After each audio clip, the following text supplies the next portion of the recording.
This is the Welcome to Humanity podcast with thought leader and transformative psychiatrist, Dr. Fred Moss. This show focuses on the betterment of humanity on a global scale. Each episode will leave you enlightened, inspired, and ready to make an impact in your world. Welcome to the show. Welcome to your life. Welcome to humanity. Here's Dr. Fred. So today is my honor and pleasure to introduce my listeners and his listeners too to a conversation with none other than Michael Gelb. And I want to say a couple words about him. First of all, Michael, your bio just got to me, so I could read it, but I'm actually not going to do that. Instead, what I'm going to do is talk a little bit just briefly about the impact that our encounter has had on who I've become after meeting you. So I met Michael just a few months ago around New Year's as we attended a retreat in the Malibu area. And Michael will talk, I'm sure, a little bit about his passion that is also part of that retreat context. And from the very second that I saw him, and really his humorist, realist, a brilliant presentation, and somehow couched in just a ridiculous source of humility. There was just something very attractive about how Michael walks through the world. So when listing the people to be on my initial set of podcasts, it was a no-brainer to put Michael Gelb on that list. Here I am interviewing Michael Gelb in my very own podcast, and it is just really with deepest honor. Welcome to the podcast, Michael. Thank you so much. It's great to be with you. So Michael, why don't you tell me and the listeners a little bit about, I really get one thing about you, which is sort of, I think when we had that last dinner together in Malibu, that if I ask you what you do, you have about, 20 or 30 really real possible directions you could go with that question and have it be like impactful, impressive, or useful. And I am going to ask you that today so you can help us gear this conversation. Like Michael Gelb, what do you do? Who are you in this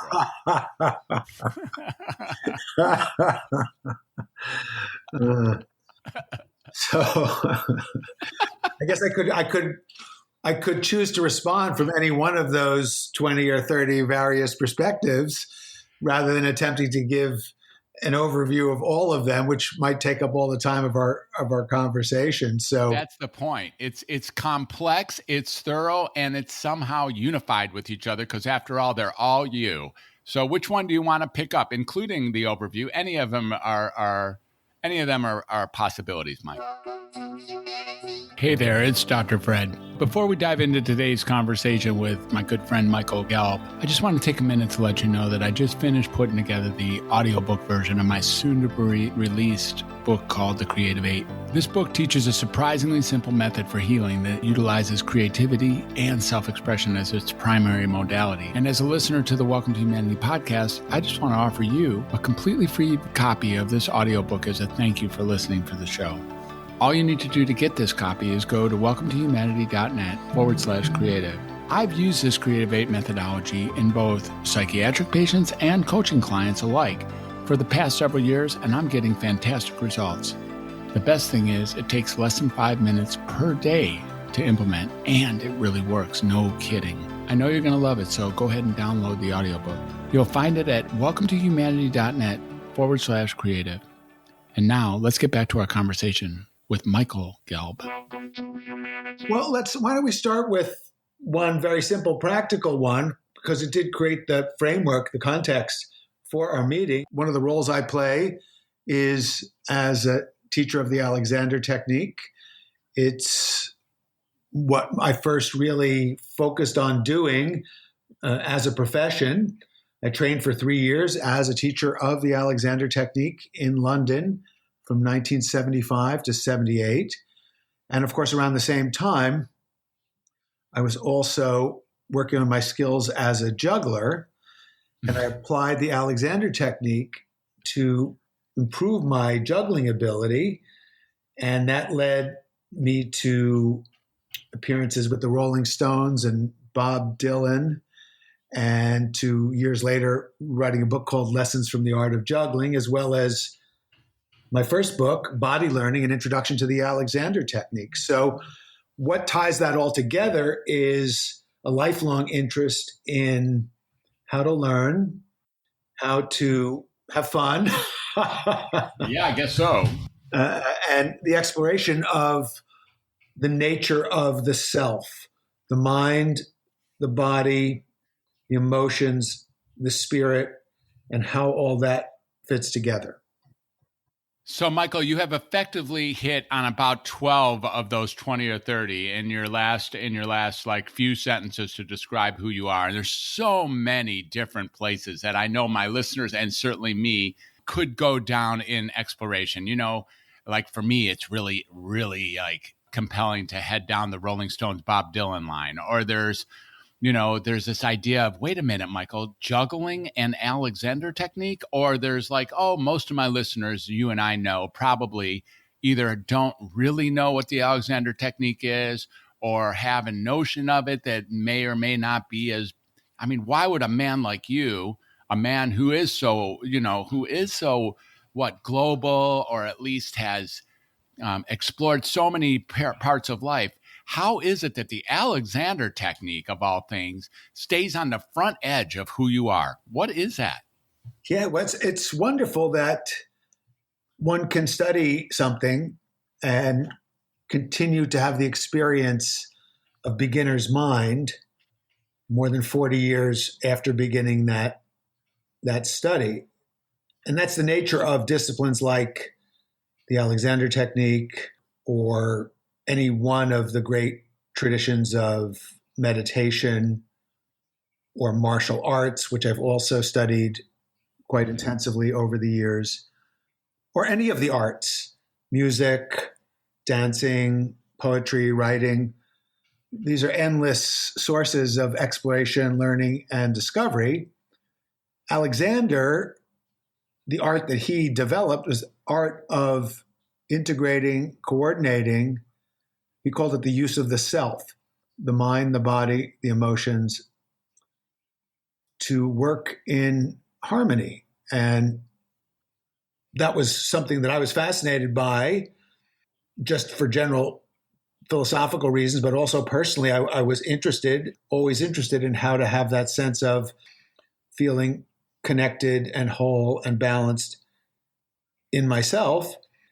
And what was so wonderful about my very first experience of the Alexander technique, a teacher worked with me, and I felt my usual sense of self, which was identified with a series of tensions, disappear. Mm-hmm. I experienced a sense of freedom in that disappearance of habit, tension, ways of just automatically thinking and responding. And I just thought that's the absolute coolest experience I've ever had. And it remains that experience. Fortunately, what is it to become a teacher of the Alexander technique? It's how to, I call it making yourself susceptible to grace, so that one becomes that much more inviting to what Maslow called peak experiences, what Csikszentmihalyi calls flow. I guess that's another way to think about it. I've always was interested in how does one I read Maslow when I was 16 or 17. I thought, well, I don't want to just have one peak experience or two or three in my life. How can we integrate that into daily life? And then Csikszentmihalyi published Flow years later, and it just validated and gave a more research basis to everything that I've been passionate. But yeah, it's actually fun that we took this way into this, because if there's one uniting, integrating word that I could share to express this journey, it would be flow, or it could be grace. Mm-hmm. So looking at the self with a sort of swimming with a backdrop with a prevailing context of flow and grace seems like a space that has been extremely attractive for you. And then you find yourself seemingly in many different areas as a leader or as a front edge proponent or teacher, facilitator for others to be able to pick up some aspects of this for ourselves. Is this right? Or how does it land for you that you get to Sure. Well, broadcast? So what I discovered, what I was surprised to discover is one thing to study these things and apply them. But I'd say I was blessed to discover early on that what I loved doing the most was sharing what I learned with other people. And then it was even more amazing when I discovered that companies would pay me a ton of money to do that. I couldn't believe it. Yeah, you thought you would be able to do that like when you weren't working or something. Like maybe in between jobs, you could actually share your life with others. And here you are getting paid a ton of money to actually share what is most important and brings out your passions the deepest. That's hilarious. So you know, again, in the span of what's likely to be a little less than an hour or some 45 minutes worth of conversation, we're not going to be able to touch on the things that are, you know, on all the things that are critical to you. And you've touched on already just little leaders of many of them. And Alexander technique, at least being the one that contemporarily appears to encompass much of who you're about. Is it true that like juggling predated Alexander? Is that right for you? I learned to juggle right at the same time I had my first Alexander technique lessons. And it was while I was doing an intensive study of the world's spiritual traditions and the integration of those traditions, not just in a theoretical, but in a very practical way. So I spent a year studying with a spiritual genius named J.G. Bennett in England. And Mr. Bennett created the option for those of us on this. It was called the International Academy for Continuous Education. Mm-hmm. I was one of the youngest people there. Of course. We spent almost a year. And it was marvelous because we learned so many really practical things. I learned how to cook for 120 people, learned how to take care of sheep. We sheared sheep. We took the wool and we learned how to spin the wool, stuff that I never would have even imagined doing. We pulled the mud out of the bottom of a river and turned that into clay pots. Wow. Yeah, stuff that just gave me a grounding, a sense of, you know, this was a spiritual endeavor, but it was very grounded. It was very practical. And that was a wonderful initiation into life. I was 20 years old. And then we would study the teachings of the world's great traditions. And Mr. Bennett had, you know, before it was a cartoon in the New Yorker, he went to the Himalayas, climbed some mountain, and met a guru and talked to him in Hindi or Pali or Urdu or Sanskrit, because he was fluent in all of those. And he brought back that teaching. He brought back the teaching of Sufi masters that he worked with when he lived in Turkey as the British consul. He was an extraordinary polymath. He was a mathematician, an engineer, a scientist, and a person of integrity, I'm delighted to say. He's somebody who used his powers very responsibly, and I was very blessed to have the opportunity to study with him. And he made it possible for those of us who are interested to have lessons in the Alexander technique.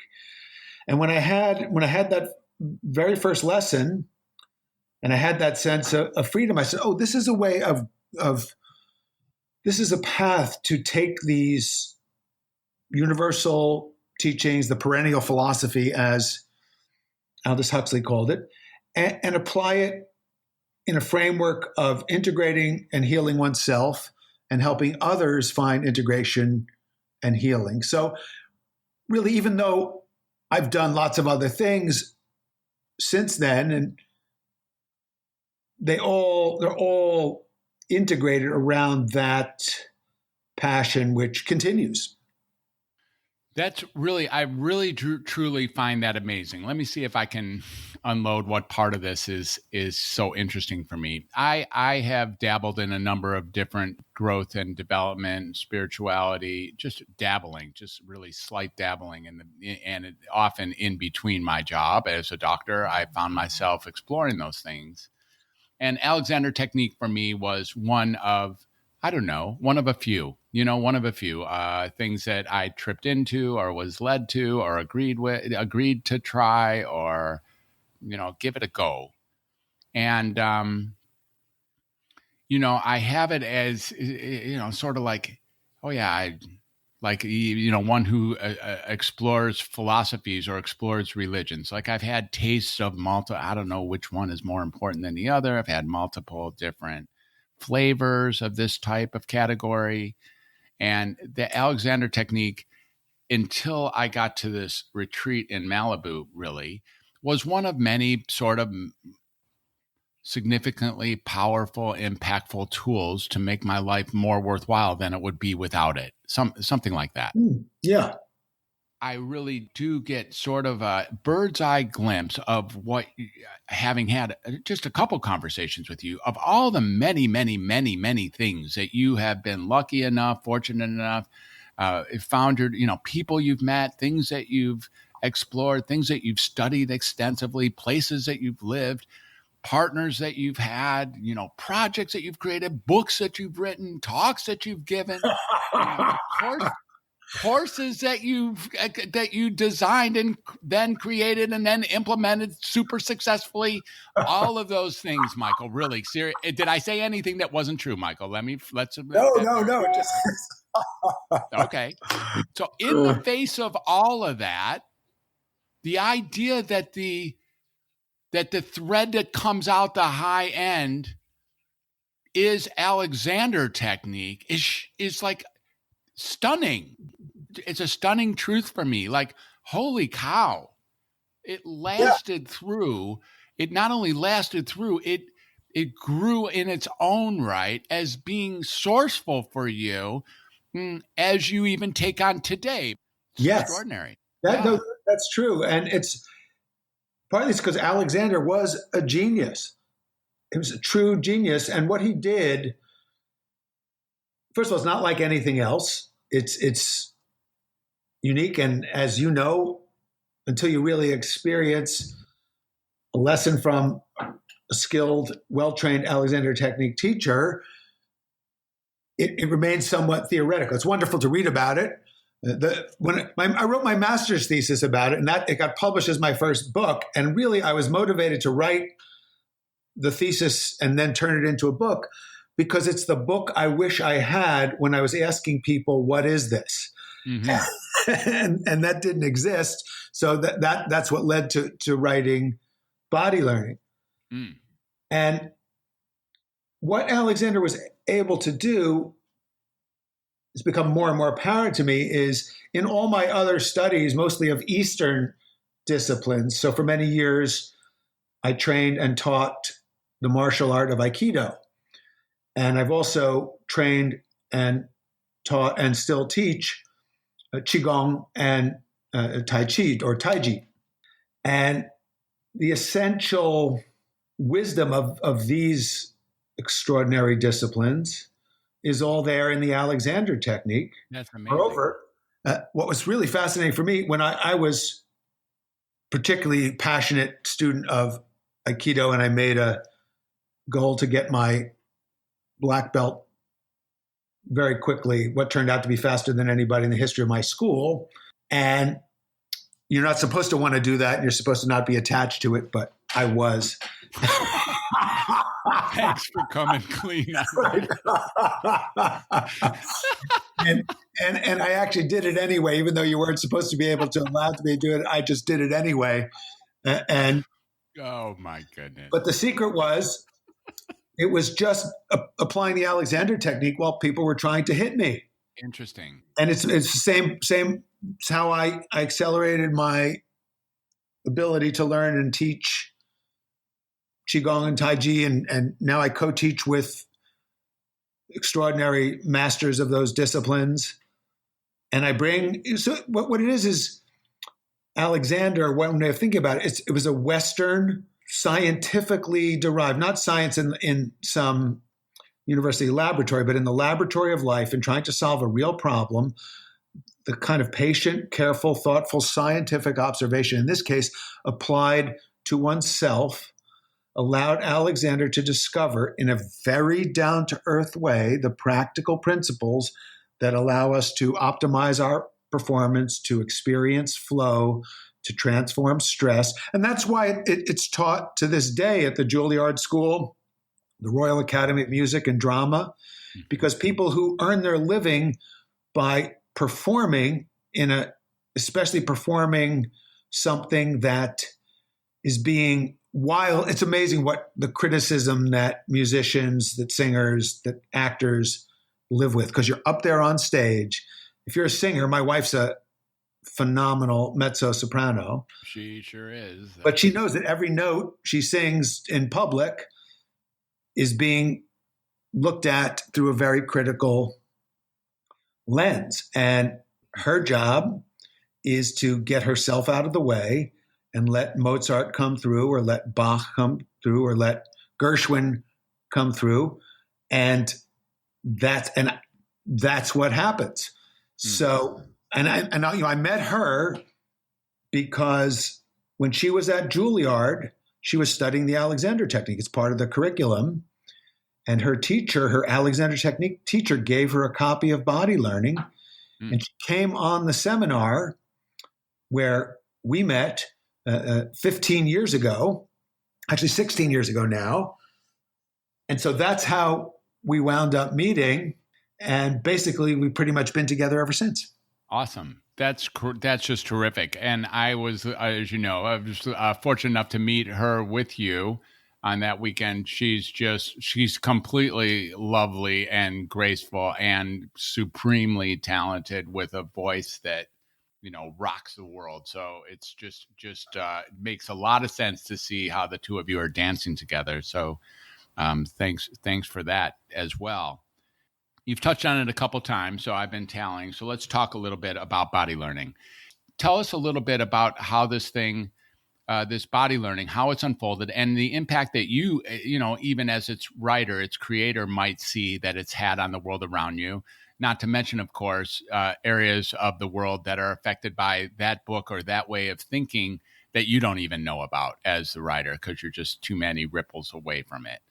Tell us a little bit about what body learning is and how that's developed for you since you've written it, as well as for us, the people around you who have read and gained from reading that book. Sure. Well, what might be most helpful for people is for me to talk about the actual process of writing it, because that was another remarkable blessing. I was training as an Alexander technique teacher. This is 1975. And I had signed up to become part of a master's program with Goddard College.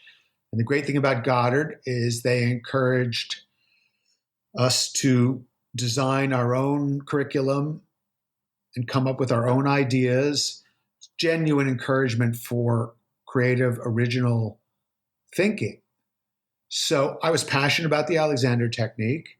Obviously, I was training full-time to teach it, 3-year training program. But when it came time to start writing my thesis, I didn't really know how to write. I'd gotten through college with a double major in psychology and philosophy. I finished in 3 years with honors. But I did that mostly by feeding back to my professors what they taught us in the class, which really didn't require all that much originality.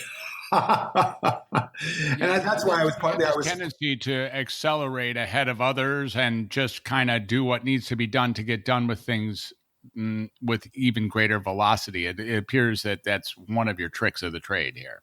Could be.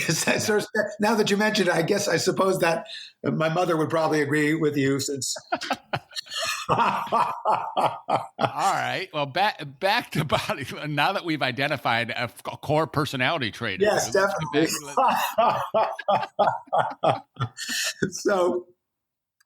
So right around this time that I was struggling with the master's thesis, a fellow named Tony Buzan came to our Alexander Technique Training School. And he had published a book called Use Your Head, which focused on how to accelerate learning, improve memory, speed reading. He's the gentleman who originated mind mapping. And he shared all this with us because he himself was having Alexander Technique lessons. So I went to the head of the Alexander Technique School and I said, that guy was brilliant. What a genius. I want to learn more about his work. And the head of the school said, well, Tony said to me, who's that young American who's asking all those questions? Mm-hmm. I want to meet him. I want to get to know him. So Tony and I started to collaborate. And the first thing, he taught me mind mapping and speed reading and memory, and it transformed everything. I made a mind map of the thesis. My ideas took off in every direction. Then I organized them. And I was blessed to discover this simple, profound secret of creative expression: to generate first and then organize, instead of trying to organize everything prematurely.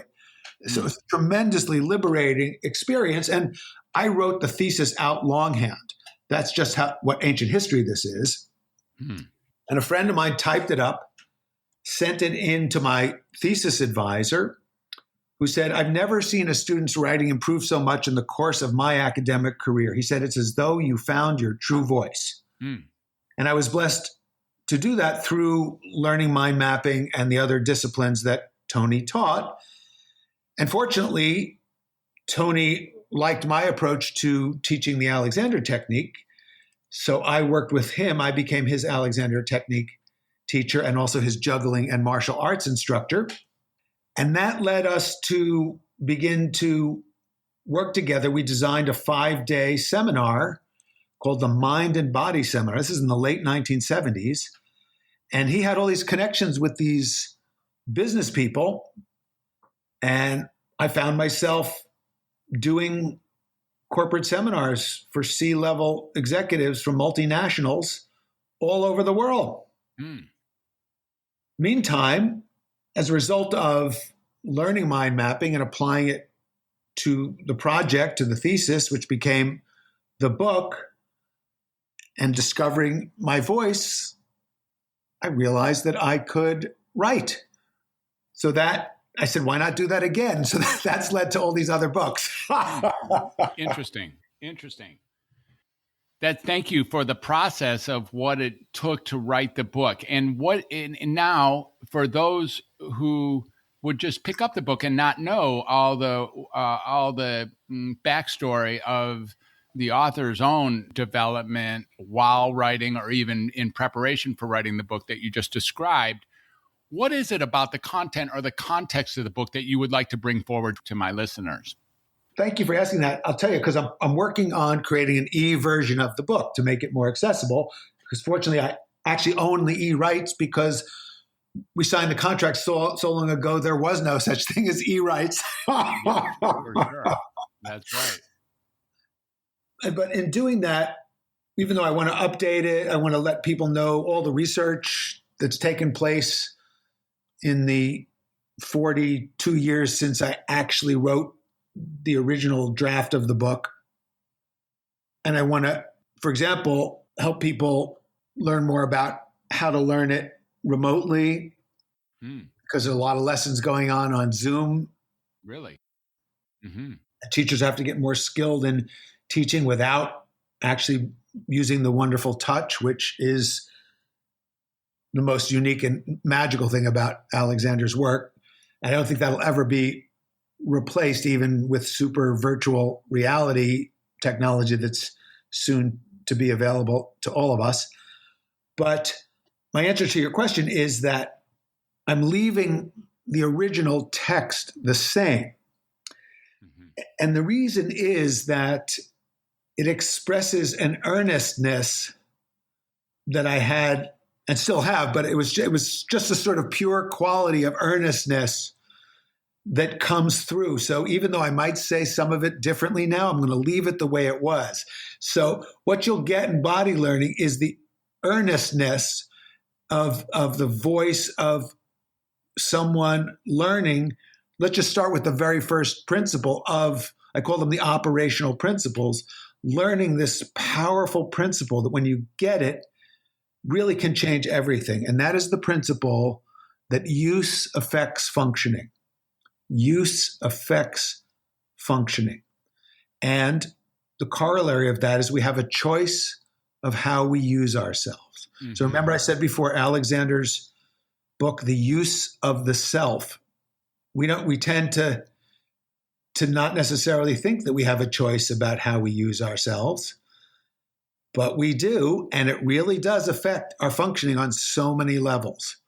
So that's the first principle that we explore in depth in body learning, and there are 6 others. Yeah. And I was lucky enough, I should just let my listeners know that that's really where I met you, of course, when you were leading a few of those workshops at the Alexander Technique retreat that we were on together at the end of 2019 into the new year.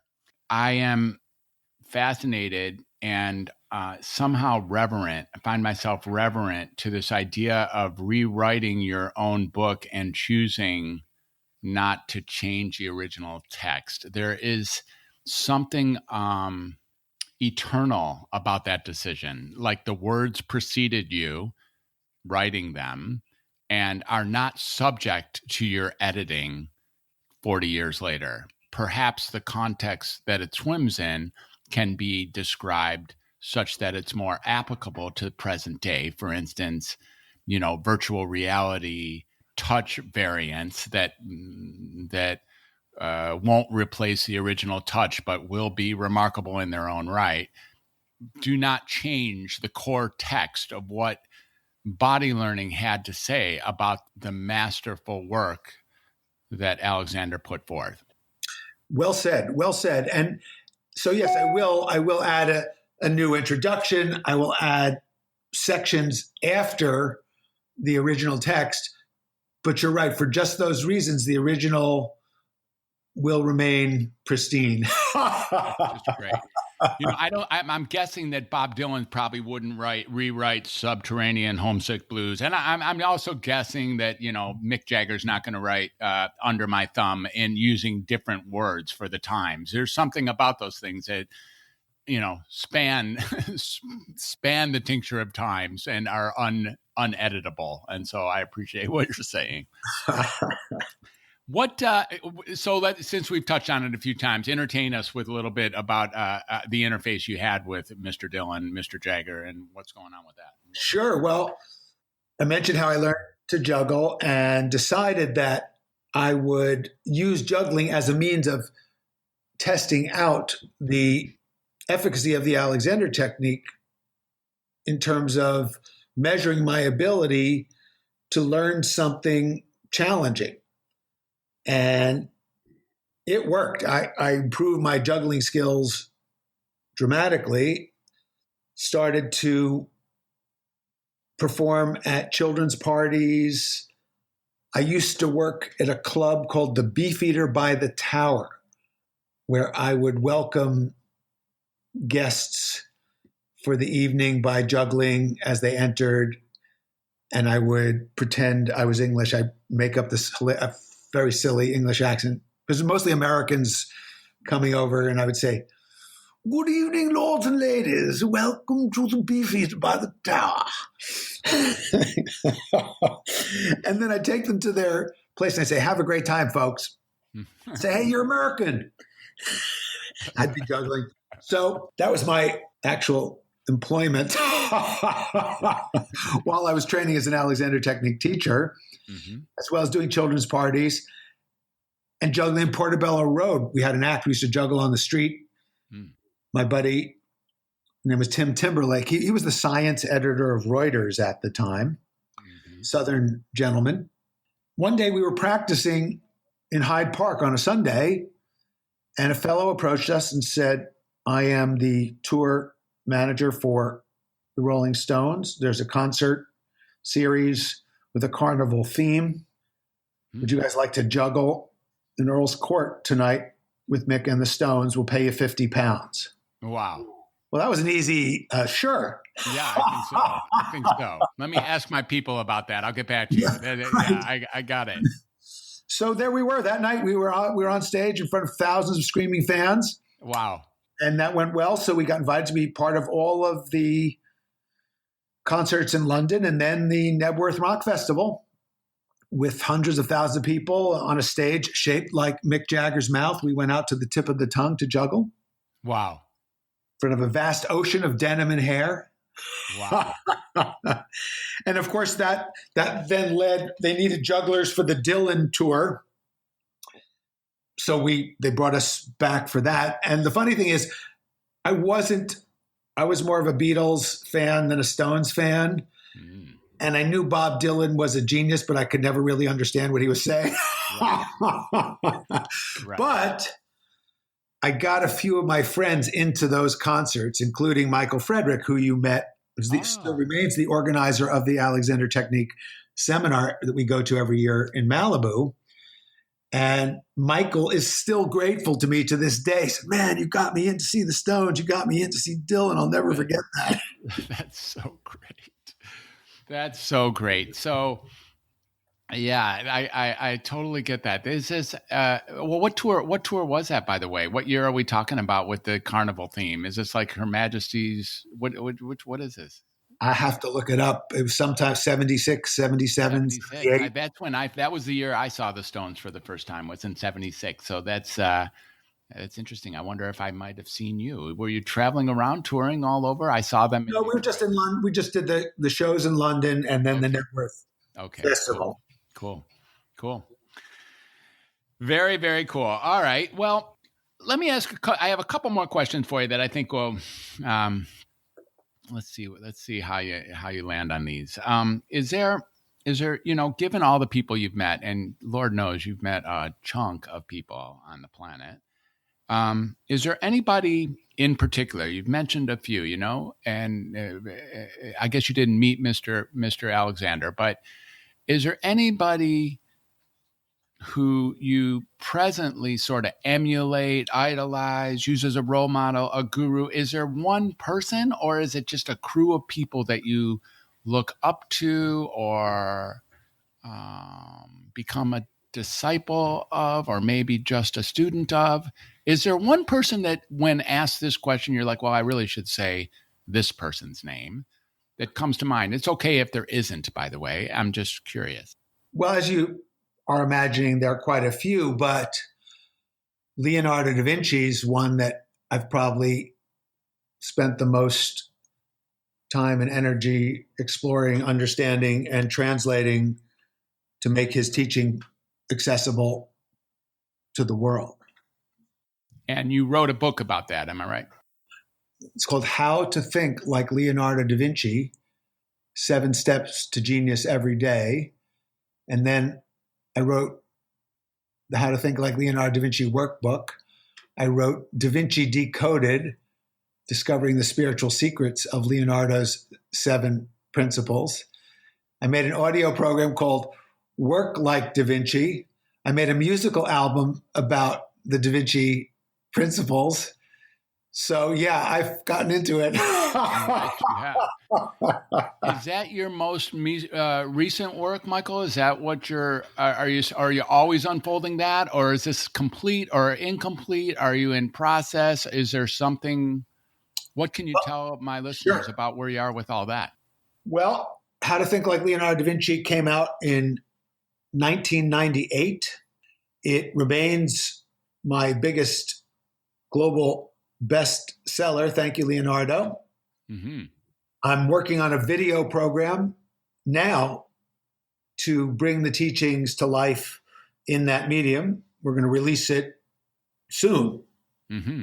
Soon, maybe May, June. Just doing the final edits and the last little bit of shooting. So it's probably the work that I've done thus far that's touched most people. It's in 25 languages. Mm. And the reason is, Leonardo's an archetypal figure. He's the uomo universale, the universal human.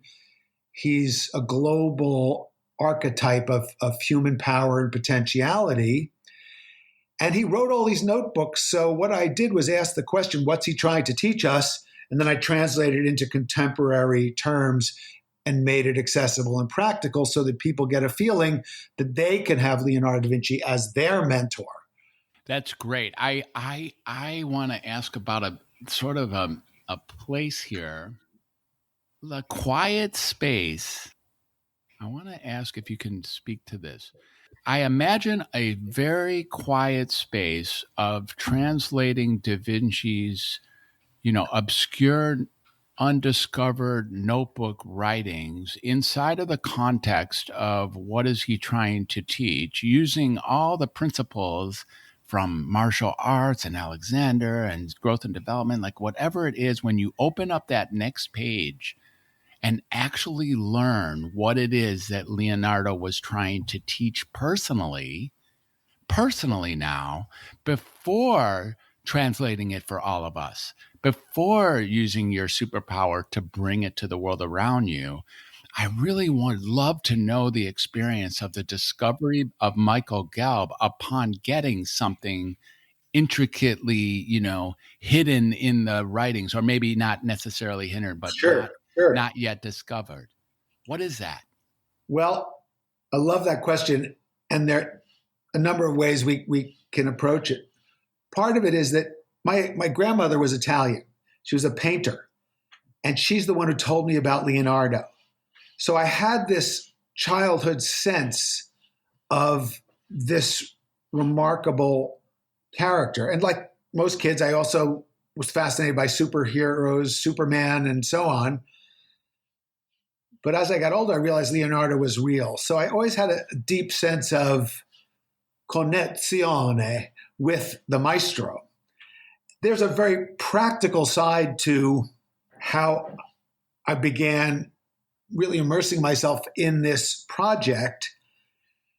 I told you about the seminars that Tony Buzan and I evolved. Mm-hmm. One of the big focuses of those seminars was creativity. So it's quite natural. Both Tony and I would refer to Leonardo's notebooks. We'd talk about his inventions. We'd talk about his art. And we told some stories which always seemed to be well received by our clients. So at a certain point, I was speaking to a global business group in Washington, D.C. They're called YPO, Young Presidents Organization. Very demanding group of company presidents, but great energy. And I knew that they were holding one of their premier events in Florence, Italia, my favorite city. And I really wanted to get invited. So when I finished my remarks on creativity and innovation to the group in Washington, D.C., I had already imagined that I might be approached by the education chairperson for Florence, and that he might ask me something like, if we were to invite you to Florence, what would you do? And I figured he'd say something like, we want something really special because everybody wants to go to Florence. Right. So I kind of spontaneously made up this idea how to think like Leonardo da Vinci to get invited to Florence. Oh, wow. And the guy said to me, can you really do that?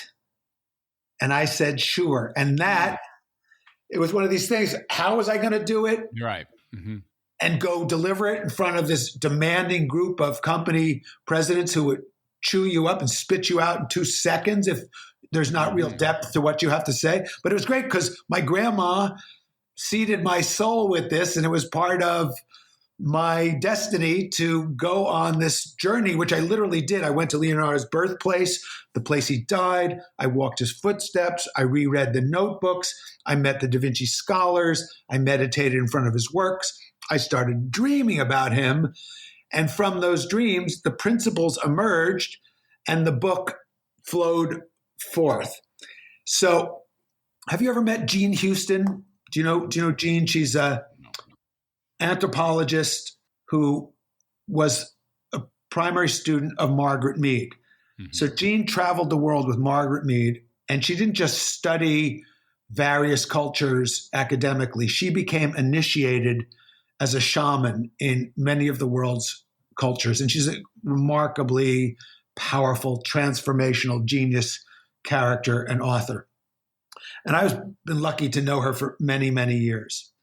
So the funny thing is, right in the spring after the Da Vinci book came out, it came out in the August of 1998. And that spring, Jean and I were together speaking to a group of therapists, actually the Family Therapy Networker annual conference in Washington, D.C. Jean and I were two of the keynotes. So I hadn't seen Jean at that point for quite a while, maybe about 10, 12 years. So she's known as a gifted shaman as well as a great scholar and amazing speaker.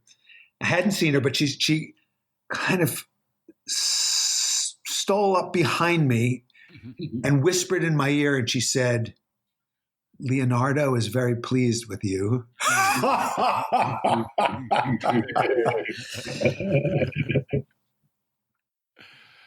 Wow. Wow. That is great. Oh my God. I love that story. Wow. Awesome.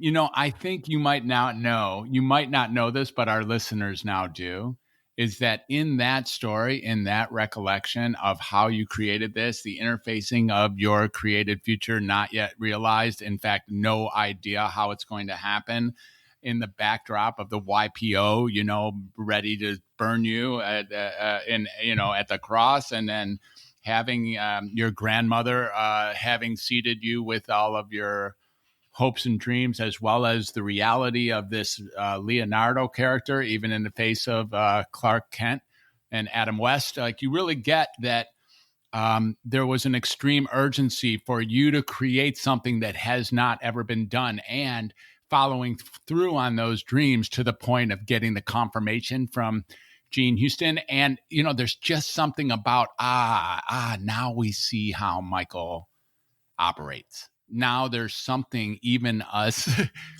normal humans, Michael, can see how you operate. And I don't know if you might not know that it's likely a little bit of a pattern, a prototypical pattern of how you create from nothing and then deliver that to the world around you so gracefully. So thank you for being you, and thank you for getting that done. Well, I think that's accessible to everybody. And that's part of the point.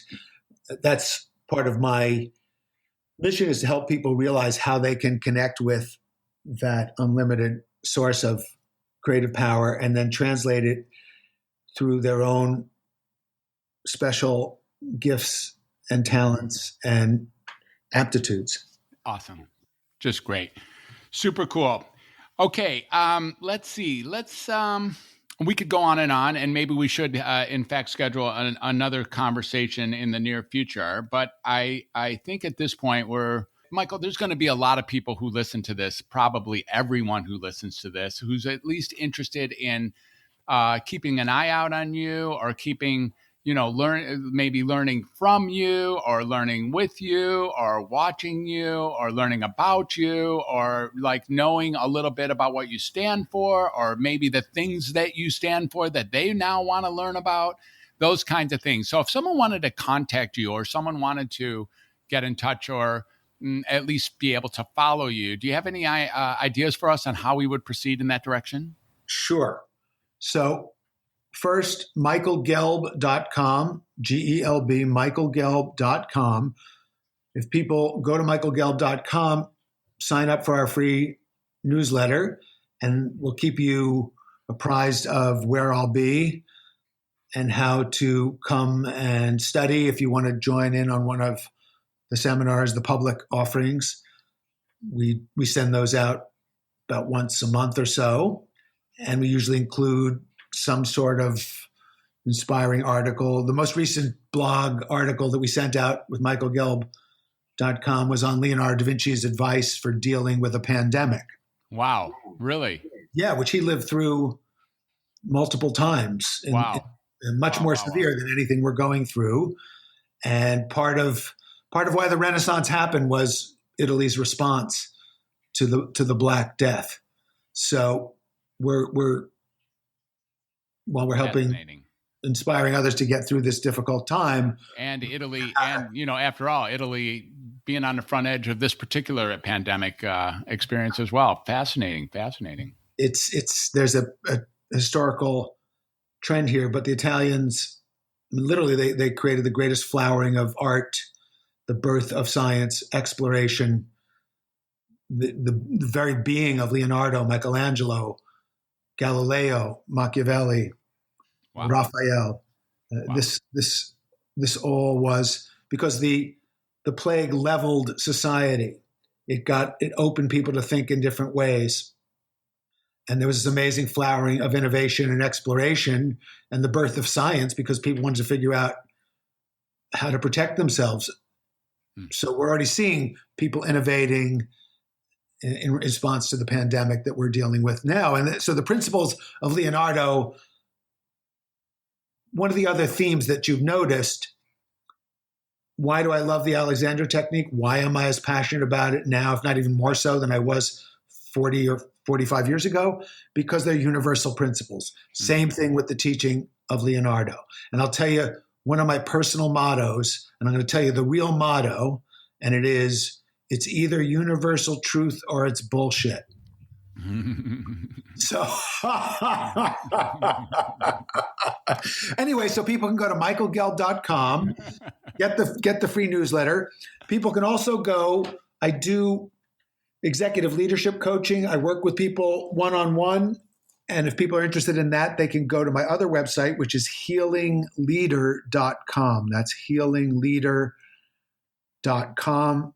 And on either michaelgelb.com or healingleader.com, they'll see links to connect on LinkedIn and all those other platforms. Super cool. Awesome. All right. Well, we like to let's see if this is even timely. I think you might have addressed it, but one of the questions I'd like to ask our guests often near the end is something like, what's going on in the world? Like, what's going on in the world that actually has you disturbed? Like, no kidding, disturbed, concerned, like ready to go up in arms or to create anew or like to address, like really is drawing you forward from your core.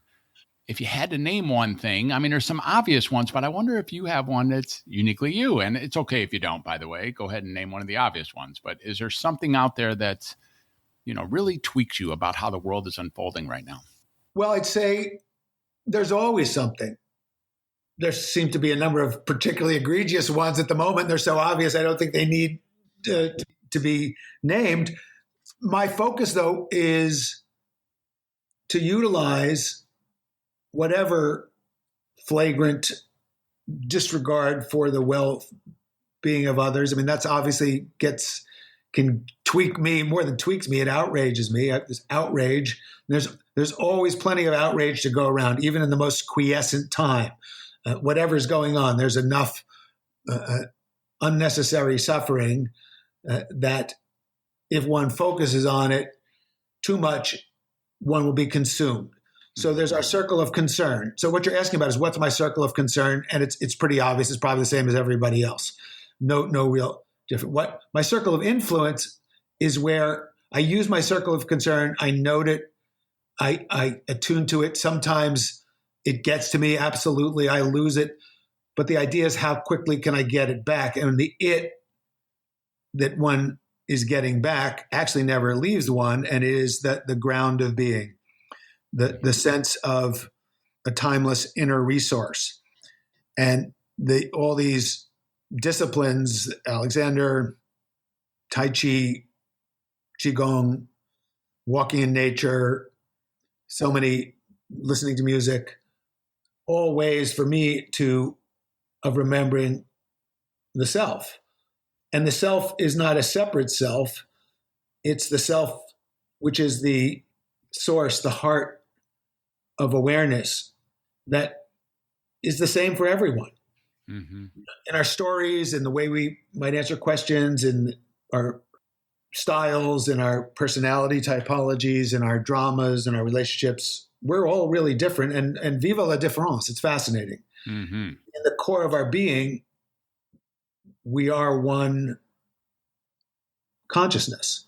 Mm-hmm. So when times seem particularly tough, it accelerates one's opportunity to learn how to connect with and abide in the timeless and the unchanging.